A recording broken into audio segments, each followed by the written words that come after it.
Hello जय हिंद साथियों, स्वागत है आप सभी का सत्या एक्सीलेंट यूट्यूब चैनल पे। साथियों, आज का जो हमारा क्वेश्चन होने वाला है आईटीआई फर्स्ट ईयर के लिए क्वेश्चन होने वाला है, जिसमें आपको मोस्ट इंपॉर्टेंट क्वेश्चन बताएंगे। और ये आपका किसी विशेष एक ट्रेड के लिए नहीं है, आप किसी भी ट्रेड से आईटीआई कर रहे हैं, आपके लिए महत्वपूर्ण क्वेश्चन है। सीबीटी एग्जाम को देखते हुए ये क्वेश्चन मैंने कवर किया है। तो चलिए क्वेश्चन स्टार्ट करते हैं। क्वेश्चन नंबर 1 से पहला क्वेश्चन है कि कंप्यूटर एक इलेक्ट्रॉनिक उपकरण है जो रॉ डाटा को तार्किक क्रिया कर अर्थपूर्ण खाली स्थान में बदल देता है। ये किस में बदल देता है? वस्तु में, या बी ऑप्शन उपकरण में, या सी ऑप्शन परिणाम में, या डी ऑप्शन मूल्य में। तो ये हमेशा जो चेंज करता है परिणाम में, रिजल्ट में आपका चेंज कर देता है। किस चीज को? जो रॉ डाटा की तार्किक क्रिया का अर्थपूर्ण होता है वो परिणाम में बदल देता है। तो ऑप्शन नंबर सी हमारा क्वेश्चन के अनुसार बिल्कुल करेक्ट आंसर हो जाता है।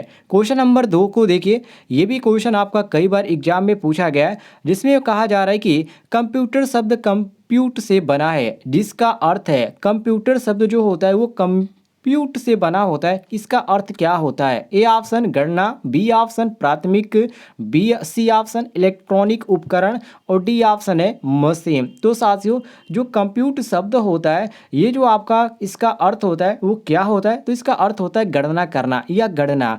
ऑप्शन नंबर ए हमारा बिल्कुल करेक्ट आंसर हो जाता है। क्वेश्चन के अनुसार मिला लीजिएगा। चलिए आगे देखिए क्वेश्चन नंबर 3 को, जिसमें कहा जा रहा है कि कंप्यूटर में जो भी सूचना या डाटा जिन उपकरणों द्वारा पहुंचाया जाता है उन्हें खाली स्थान कहते हैं। यहाँ पर जो रिक्त स्थान है इसमें आपको फिल करना है। इसको क्या बोला जाता है? तो साथियों, इसको बोला जाता है इनपुट उपकरण। मतलब कि कंप्यूटर में जो भी सूचना या डाटा जिन उपकरणों द्वारा पहुंचाया जाता है उसे हम इनपुट उपकरण के नाम से जानते हैं। ऑप्शन नंबर बी हमारा क्वेश्चन के अनुसार करेक्ट आंसर हो जाएगा। आगे देखिए क्वेश्चन नंबर 4 को, जिसमें कहा जा रहा है कि कंप्यूटर के इनपुट डिवाइस कौन सा है? इनपुट डिवाइस, इनपुट का मतलब साथियों ये कि जो आप बाहर से कोई भी हार्डवेयर या आप सॉफ्टवेयर इस मशीन को प्रदान करते हैं वो आपका कंप्यूटर का इनपुट हो जाता है। और कंप्यूटर द्वारा जो भी यहाँ पर डाटा है या जो भी यहाँ पर फाइल है उसको बाहर किसी भी फाइल में यदि भेजी जाती है तो वो आपका आउटपुट हो जाता है। और यहाँ पर डिवाइस की बात किया गया, मतलब कि जो उपकरण है उसकी बात की गई है। तो प्रिंटर, यहाँ पर जो प्रिंटर होता है ये किस प्रकार का डिवाइस है साथियों? तो देखिए प्रिंटर जो आपका आता है ये आउटपुट के अंतर्गत आता है। और जो मॉनिटर है, यहाँ पर देखिए मॉनिटर, मॉनिटर मतलब क्या? जो आपका डेस्कटॉप होता है, जो आपका डेस्कटॉप होता है साथियों, ये क्या होता है? डेस्कटॉप भी आपका आउटपुट होता है। मतलब कि इसमें जो चित्र बनाया जा रहा है उसको हम बाहर से देख रहे हैं तो ये आपका क्या है? आउटपुट दे रहा है। यहाँ पर कुंजी बार, कुंजी बार का देखिए मतलब क्या है? आप स्टार्ट बटन पे क्लिक करते हैं तो स्टार्ट बटन पे क्लिक करते तो सारे जो डाटा होते हैं वो क्या हो जाता है? स्टोर हो जाते हैं। तो यहाँ पर जो स्टार्ट बटन होता है, आपने कीबोर्ड देखा होगा, कीबोर्ड में भी आपका होता है। तो जब आप स्टार्ट बटन के यहाँ पर क्लिक करते हैं तो वो क्या करता है? जब आप कीबोर्ड पे क्लिक करते हैं तो वो जो आपका कीबोर्ड पे प्रेस करने का जो अनुभव है वो आपका कंप्यूटर में शो करा, मतलब कि बाहरी सोर्स से आपका अंदर जा रहा है। तो ये कंप्यूटर क्या करता है? इनपुट करता है। तो ये आपका इनपुट जो होता है कुंजी बार होता है। बाकी डीसी और यहाँ पर डीवीडी जो दिया गया ये इसके अंतर्गत नहीं आते हैं। तो ऑप्शन नंबर यहाँ पर सी हमारा क्वेश्चन के अनुसार बिल्कुल करेक्ट आंसर हो जाता है, मिला लीजिएगा। चलिए आगे देखिए क्वेश्चन नंबर 5 को, जिसमें कहा जा रहा है कि निम्न में से कौन से इनपुट उपकरण है? कुंजी बार, और यहाँ पर माउस दिया गया, स्कैनर दिया गया और उपयुक्त सभी गया। तो देखिए कुंजी बार भी आपका इनपुट है जो कि अभी मैंने आपको बताया, और माउस भी आपका क्या है? इनपुट है, अभी आपको बताया। और स्कैनर जो आता है ये भी आपका आता है। स्कैनर मतलब क्या? कोई भी मान प्रिंटर के समान ही आपका स्कैनर भी होता है। तो जब आप कोई भी बुक है या कोई भी डॉक्यूमेंट है आप इसमें आप इसको स्कैन करते हैं तो वो आपका क्या करता है? कंप्यूटर में डेस्कटॉप के ऊपर शो करता है। तो ये आपका इनपुट के अंतर्गत आ जाता है। तो यहाँ पर आपका डी ऑप्शन सही हो जाता है कि जितने भी ऑप्शन यहाँ पर दिए गए सभी ऑप्शन क्या है? बिल्कुल सही है। चलिए क्वेश्चन नंबर 6 को देखिए, जिसमें कहा जा रहा है कि सीपीयू का पूर्ण रूप क्या है? पूर्ण रूप का मतलब कि पूरा नाम पूछ रहा है कि सीपीयू का क्या नाम है? सीपीयू सेंट्रल प्रोसेसिंग यूनिट होता है। क्या होता है साथियों? सेंट्रल प्रोसेसिंग यूनिट होता है। लेकिन ऑप्शन में ऐसे आपको दे दिया जाएगा कि आप पढ़कर ही कंफ्यूज हो जाएंगे। तो ऑप्शनों को आप ध्यान से पढ़िएगा। यहाँ पर आपका सही हो जाएगा option number A, central processing unit. A option question के अनुसार करेक्ट आंसर हो जाएगा। चलिए आगे देखिए क्वेश्चन नंबर 7 को, जिसमें कहा जा रहा है कि कंप्यूटर द्वारा की जाने वाली समस्त गणनाएं इस भाग में होती है। मतलब ये किस भाग में होती है, जो भी कंप्यूटर द्वारा जो भी गणना करने वाली चीज़ें होती है वो किस भाग में होती है, इनपुट यूनिट में होती है या आउटपुट में यूनिट में होती है या सीपीयू में होती है या उपयुक्त कोई नहीं। तो हमेशा आप ध्यान रखिएगा जो भी गणना करने वाली चीज़ें होती है वो सीपीयू में होती है। और सीपीयू साथियों ध्यान रखिएगा कंप्यूटर का मस्तिष्क भी बोला जाता है। ये आपका सी ऑप्शन करेक्ट आंसर हो जाएगा। आगे बढ़ते हैं हम क्वेश्चन नंबर 8 पे, जिसमें पूछा जा रहा है कि निम्न में से कौन से सीपीयू के भाग है। सीपीयू का भाग जो है इसमें ए ऑप्शन दिया गया कि मुख्य मेमोरी। जो ये आपका जो सीपीयू होता है इसमें आपको देखने को मिलता है मुख्य मेमोरी कहाँ पर होती है, सीपीयू में होती है। मतलब कि सीपीयू में ये आपका क्या एक भाग है, तो ये भी आपका सही हो जाएगा। दूसरा अर्थमेटिक लॉजिक यूनिट, जो कि यहाँ पर गणना करने के लिए यहाँ पर मैथमेटिकल जो यहाँ पर होता है वो आपका भी होता है। ये आपका क्या होता है, ये भी सीपीयू में ही होता है। गणना करने का जो यहाँ पर पूरी इसकी जो सिस्टम होती है ये सीपीयू के अंदर पाई जाती है। तीसरी यहाँ पर दिया गया नियंत्रण इकाई, जो कंट्रोल यहाँ पर यूनिट होता है ये आपका क्या होता है, ये भी सीपीयू के या अंग के अंतर्गत आते हैं। तो यहाँ पर आपका सही हो जाता है ऑप्शन नंबर डी। उपयुक्त ऑप्शन क्या है, बिल्कुल सही है। चलिए क्वेश्चन नंबर 9 को देखिए, जिसमें पूछा जा रहा है कि यह सीपीयू का वह भाग है जिससे या जिसमें सभी प्रोग्राम एवं डाटा गणना के पहले तथा बाद में संग्रहित करते हैं। तो ये कहाँ पर संग्रहित होते हैं, संग्रहित का मतलब कि स्टोर होते हैं। और स्टोर कहाँ पर होगा, मान लीजिए आपका मोबाइल है, ठीक है, मोबाइल में आप कोई भी सॉन्ग आप या फोटो या वीडियो आप सेव करते हैं तो वो क्या होता है, एक स्टोर में जाता है। और इस स्टोर मतलब कि मेमोरी में जाता है। तो ये आपका स्टोर कहाँ पर होता है, मेमोरी में होता है। और कंप्यूटर में इसको हम क्या बोलते हैं, मुख्य मेमोरी बोलते हैं। तो ऑप्शन नंबर बी हमारा बिल्कुल करेक्ट आंसर हो जाएगा।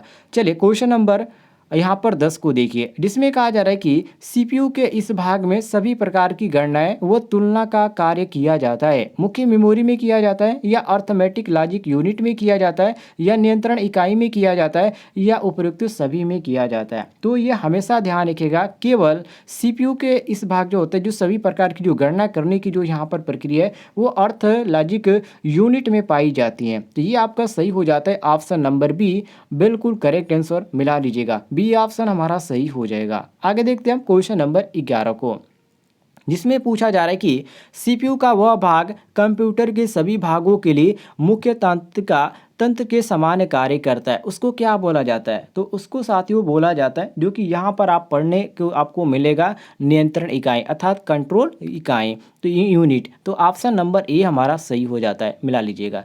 चलिए आगे देखते हैं हम क्वेश्चन नंबर 12 को। थोड़ा सा क्वेश्चन को जूम करना पड़ेगा। इसमें पूछा जा रहा है कि आकार एवं क्षमता के आधार पर कंप्यूटर का वर्गीकरण क्या होगा। ए ऑप्शन माइक्रो कंप्यूटर एवं mini computer, B option mainframe computer, C option super computer और डी ऑप्शन उपयुक्त सभी। तो साथियों यहाँ पर सही हो जाते हैं ऑप्शन नंबर डी, जो कि ए और बी और सी ये तीनों ऑप्शन क्या है, सही है। तो डी ऑप्शन हम करेक्ट आंसर मारेंगे। चलिए क्वेश्चन नंबर 13 को देखिए, जिसमें पूछा जा रहा है क्वेश्चन नंबर 13 में कि इस प्रकार के कंप्यूटर की संग्रहण क्षमता तथा कार्य करने की गति अपेक्षाकृत कम होती है, इसे पर्सनल कंप्यूटर भी कहते हैं। उसको हम क्या बोलते हैं, उस कंप्यूटर को क्या बोलते हैं जिसे हम पर्सनल कंप्यूटर के भी नाम से जानते हैं। तो उसका एक और नाम होता है जिसको हम माइक्रो कंप्यूटर के नाम से जानते हैं।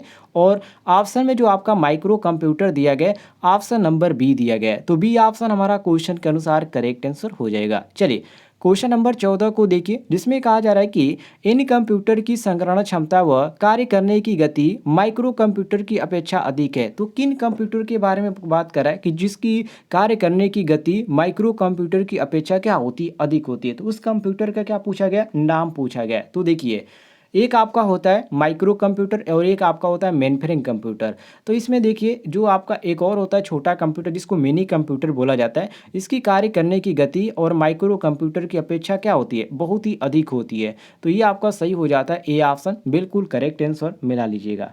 चलिए साथियों आगे बढ़ते हैं क्वेश्चन नंबर 15 पे, जिसमें कहा जा रहा है कि इनका आकार माइक्रो व मिनी कंप्यूटर से बड़ा होता है। इन प्रकार के कंप्यूटर की संग्रहण क्षमता 256 MB से 2 GB व कार्य करने की गति अधिक होती है। तो ये किस कंप्यूटर की बात कर रहा है, ये बात कर रहा है साथियों जो इसकी विशेषता बताया जा रहा है ये मेन फ्रेम कंप्यूटर की बताया जा रहा है। इसकी विशेषता यही होती है कि ये जो होता है माइक्रो और मिनी कंप्यूटर से बड़ा होता है। कौन सा कंप्यूटर, तो मेन फ्रेम कंप्यूटर। और यहाँ पर पर आपका बी ऑप्शन दिया गया है। और ये जो कंप्यूटर होता है साथियों, जिसकी जो क्षमता होती है 256 MB से 2 GB तक कार्य करने की होती है मेन फ्रेम कंप्यूटर की। बी ऑप्शन सही हो जाएगा।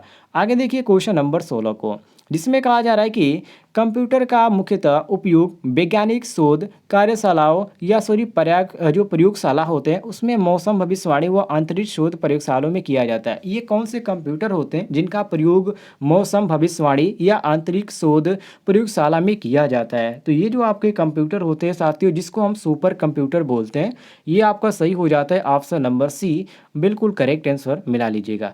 चलिए आगे देखिए क्वेश्चन नंबर 17 को, जिसमें कहा जा रहा है कि भारत में पहला सुपर कंप्यूटर अर्थात CDAC पुणे में निर्मित किया गया था और इसका नाम क्या रखा गया था? ये आपका नाम पूछा जा रहा है कि इसका जो नाम है वो क्या रखा गया था? इसका नाम रखा गया था परम। क्या रखा गया था? परम रखा गया था। ये आपका सी ऑप्शन सही हो जाता है। मिला लीजिएगा, सी ऑप्शन हमारा क्वेश्चन के अनुसार करेक्ट आंसर हो जाएगा। आगे देखिए क्वेश्चन नंबर 18 को, जिसमें पूछा जा रहा है कि उद्देश्य के आधार पर कंप्यूटर का वर्गीकरण करें। ए ऑप्शन विशिष्ट उद्देश्य कंप्यूटर, बी ऑप्शन सामान्य उद्देश्य कंप्यूटर, सी ऑप्शन उपयुक्त ए व बी और डी ऑप्शन उपयुक्त कोई नहीं। तो साथियों ये आपका सी ऑप्शन सही हो जाएगा कि ये जो विशिष्ट उद्देश्य कंप्यूटर है और सामान्य उद्देश्य कंप्यूटर है ये आपके बिल्कुल सही हैं। 19 को देखिए, इसमें कहा जा रहा है कि अभिकल्पन एवं अनुप्रयोग के आधार पर कंप्यूटर के प्रकार क्या है? तो ये जो कंप्यूटर के प्रकार इसके अंतर्गत आते हैं, ये आपका एनालॉग कंप्यूटर भी आता है, डिजिटल कंप्यूटर भी आता है और हाइब्रिड कंप्यूटर भी आता है। इस तरह यहाँ पर हमारा सही हो जाता है ऑप्शन नंबर डी, क्वेश्चन के अनुसार बिल्कुल करेक्ट आंसर।